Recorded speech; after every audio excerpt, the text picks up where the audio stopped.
Welcome to episode 109 of the Lone Hockey Podcast. For today, we're going to be talking about some standouts between New Jersey and Detroit yesterday. And Detroit ended up coming away with victory, and it was tied late in the game. It was 3-3, and then Detroit managed to pull away and then scored twice to win the game 5-3. And they played a really strong game, and it was a back and forth game, but Detroit looked better for the most part, I would say, in terms of their ability to generate offense and how they were being able to contribute and how they had a lot of their lines rolling throughout this game. And so we'll start with them in terms of the players that stood out the most. And we could talk all day about this duo, but Alex DeBrincat and Patrick Kane, we'll talk about them both because why not? And DeBrincat, obviously elite player. Kane, obviously elite player. He's still elite. Kane is still a guy. When healthy, he can contribute in an elite offensive way. And we saw that when he was injured with New York and he had those hip issues and those lagging hip issues that it really hindered his ability to skate and be mobile, not only inside the offensive zone and one on one, but also being able to create entries and being able to create efficiency moving laterally. And it aggravated his hip a lot. Now that he's healthy with his hip and his lower body and healthy in general, that's really allowed him to be able to be productive again, be the player that he was in Chicago for a very long time. And so those two players, they stand out the most. They had 4 points yesterday between the two, a goal and an assist each, and elite duo. They're elite at finding each other. They're elite at reading off each other. They find each other so well in the power play and at 5-on-5. They find each other across the Royal Road so effortlessly. And they're two players that have stood out for quite some time. And they played together in Chicago, obviously. And now that is translated really well to Detroit as well. And Lucas Raymond, another player that really stood out yesterday. And he was a guy and a player that's coming off a really big extension. He's going to be a big and very key component to Detroit's future. I really like his two-way play. I like his skating. I like his base. I like the foundational elements within his game. I'm not surprised he's translated to the player that he is now to at least a 70 plus point scoring winger. I would imagine at some point in the future he hits a point per game pace. As we see at a lot of these younger players who sign big extensions, they typically hit around that mark at some point. Lucas Raymond's a guy, you notice him as a playmaker. I don't notice him as much as a goal scorer. I know he has goal scoring ability, but I notice him more as a playmaker. That pass first game and how he's able to use his hip pocket, how he can sell deception. And he's really improved at using deception within his hands at the NHL level to be able to sell sequences and sell passing lanes and be able to open them up individually. And he's a guy that is an elite playmaker. He's elite at processing the next play and understanding the next sequence when it comes to his playmaking. And he's elite at reading small area situations with a puck on his stick. And again, he can sell guys and sell sequences inside his hip pocket and use his hip pocket for deceptive purposes. And that's really allowed him to be a threat in the NHL. Andrew Kopp is a guy who's played really well and has fit in as like a middle six style player where he can be a center, he can be a winger, he can play two ways, he can play PK, he can play power play if you need him to. Not necessarily first unit, mostly second unit, because that first unit and their power play is loaded. They have Sider, they have DeBrincat and Kane working the flanks. There's Larkin and then Raymond and the other guys. So there's a lot to work with on the first unit, but Kopp can be a fill-in type player when needed if you need him on the first unit or if you need him on the second. So he's a guy that can play all situations and he thrives as a pass first player, but he can also use his shot when necessary. He's not afraid to use his shot off the rush and he can use his snapshot really effectively off the rush.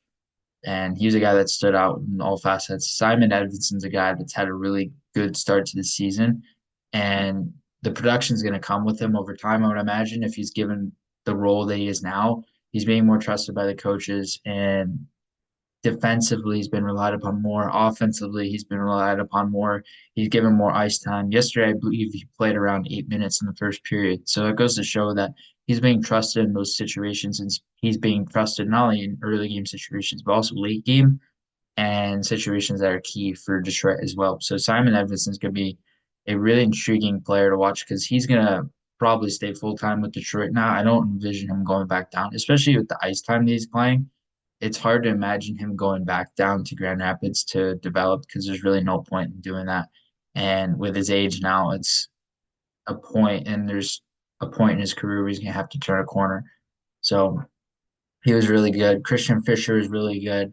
Michael Rasmussen looked good as well. I really liked how Michael Rasmussen's improved as a power style forward in the league and using that body position, the puck protection, using his size to his advantage to hold off players and hold off defenders in one-on-one scenarios and to be able to extend possession scenarios. I really like him in that sense. Dylan Larkin is elite, and Dylan Larkin's an elite all around player. He's the captain, he's the driver of the team. He's a guy that stands out as a goal scorer, as a playmaker. You can notice him in all facets of his play. And there's really no major flaw to his game when you see him initially, and when you watch him more in depth, it takes time to really find a flaw in his game, but he's always standing out, and I'm not surprised by that. For New Jersey, Nico Hischier had 2 goals, 2 of 3 goals for the Devils. He was really good. He had 8 shots too, so he was shooting the puck a lot. He was creating a lot of volume on his shots. That's what I noticed with him is he wasn't afraid to shoot from anywhere. He was taking shots. He was taking his chances. You usually see more of the playmaking side from him, but in terms of his goal scoring ability, he has the instincts and the spatial awareness to be able to find spots and create shot lanes individually and also be able to find lanes and be able to open them up individually. So he's a guy that stands out more on the playmaking side and as a pass first player, but at the same time, he stands out and he stood out yesterday more on the goal scoring side, being able to generate shot volume. Jesper Bratt, who has really evolved as an elite style player in the NHL. I would say he's elite now in the NHL because he's hit a point per game mark and he hasn't really gone below that. And he's a guy that can be a very good complementary player for a guy like Jack Hughes, very similar style players. And even going back to the NTDP when Jack Hughes was playing there, he had Trevor Zegras, and Trevor Zegras is essentially a clone of Jack Hughes on his line. They're playing on a line together all year. It was Zegras on left wing, Hughes at center, and then right wing is Cole Caulfield. So Jesper Bratt's elite, really fun to watch in terms of his flair, the coordination that he has, and how he's able to use his small area ability to be able to escape pressure. And he was really good all game. Dougie Hamilton has been good to start the season. He looks healthy. He looks better. And offensively, the reps are coming. It might take a little bit more time for him to really adjust and get back to where he was. And he had one dominant season in Jersey. He's going to look to get back to that form and potentially be a guy that could be I would say 60 or 70 plus point scoring defenseman who can potentially score upwards of 20 goals, if not more. And he can certainly score around that mark. He's got a great shot and he can really utilize it when effective. And he can use it from the flanks in the O zone. He can use it working downhill. He can use it from the point. He's got a really good wrist shot that's able to sneak through traffic. And he's got that range, that size within his stick and his reach to be able to generate volume and precision in his shot as well. And then we'll get to the Hughes brothers, and that's how we'll finish this off.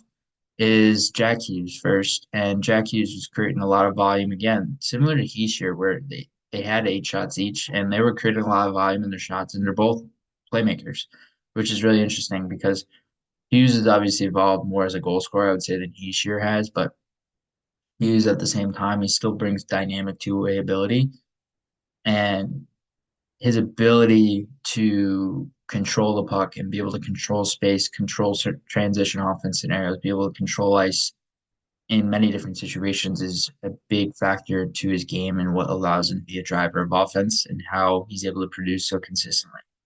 And then finally, Luke Hughes. Luke Hughes looked really good, skating well. He's moving well. Transition offense scenarios, he looked good. He looked like his natural self, and he looked like the player he was last year. And he had almost a 50-point season last year. I don't envision him getting up to that mark this year because he might need a little bit more of an adjustment period coming back from injury. So I don't envision him getting, well, he's not necessarily going to get to that number because the amount of games he played last season, he played the whole season last year. So that's gonna also hinder his ability somewhat in terms of point production, but it's not a big deal because he's still gonna produce. He's still gonna be relied upon. He's still gonna be a top 4 defenseman. And it'll be interesting to see what his next contract extension looks like. I would imagine it's upwards of 5 or 6 million a year.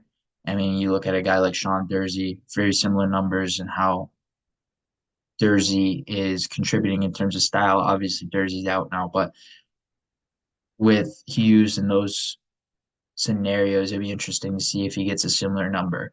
I would imagine he gets somewhere around there. I don't see him getting 4 million a year. I see him getting way more than that and a couple million more per in terms of the amount. So